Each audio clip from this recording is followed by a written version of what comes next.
हिंसक प्रदर्शनों के बाद हुए तख्तापलट से बांग्लादेश की आर्थिक स्थिति बिगड़ती हुई नजर आ रही है।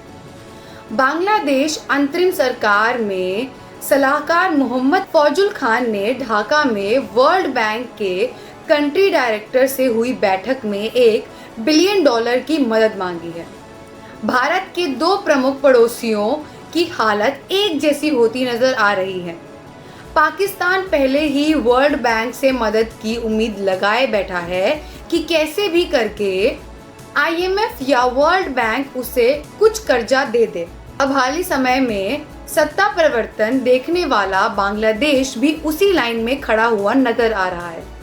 हिंसक प्रदर्शनों के बाद हुए तख्तापलट से बांग्लादेश के आर्थिक हालात बिगड़ गए हैं। पिछले सालों में कई न्यूज एजेंसियों के मुताबिक बांग्लादेश दक्षिण एशिया की सबसे तेजी से विकसित होने वाली अर्थव्यवस्था थी और अब हालात यहाँ है कि बांग्लादेश की अंतरिम सरकार ने वर्ल्ड बैंक से $1 बिलियन की मदद की गुहार लगाई है।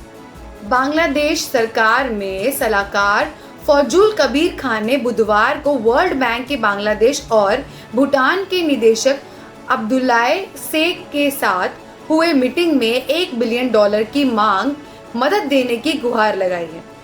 समाचार एजेंसी सिन्हुआ के अनुसार शेख के साथ हुई मीटिंग में फौजुल ने कहा कि पुरानी सरकार के दौर में हुए बिजली और ऊर्जा आयातों का करीब $2 बिलियन से अधिक बकाया है।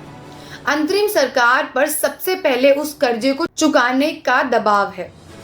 फौजुल ने कहा कि हमने पिछली सरकार की गलत गतिविधियों के तहत बनाई गई नीतियों को नीलबिंद कर दिया है, लेकिन कर्जा किसी सरकार का नहीं होता, वह देश का होता है। हमें ऊर्जा क्षेत्र को सुचारू रूप से चलाने के लिए करीब $1 बिलियन की जरूरत है। हालांकि वर्ल्ड बैंक की तरफ से इस पर अभी तक कोई बयान सामने नहीं आया। इससे पहले करीब 2 महीने तक चले छात्रों के प्रदर्शन के हिंसक हो जाने के बाद बांग्लादेश की पूर्व प्रधानमंत्री शेख हसीना को अपना देश और सत्ता छोड़नी पड़ी और भागकर भारत में शरण लेनी पड़ी। हसीना के बांग्लादेश छोड़ने के बाद बांग्लादेश में सेना की देखरेख में एक अंतरिम सरकार का गठन किया गया। इस सरकार को प्रमुख हसीना के कट्टर विरोधी नोबेल पुरस्कार विजेता मोहम्मद यूनुस को बनाया गया। बांग्लादेश में हुए सत्ता परिवर्तन के बाद वहां हिंदुओं के ऊपर हमले तेज हो गए हैं। भारतीय सरकार ने इस पर अपनी चिंता भी जाहिर की है। हजारों की संख्या में हिंदू भारतीय सीमा पर आकर खड़े हो गए। BSF ने उन्हें समझा बुझाकर वापस बांग्लादेश भेजा।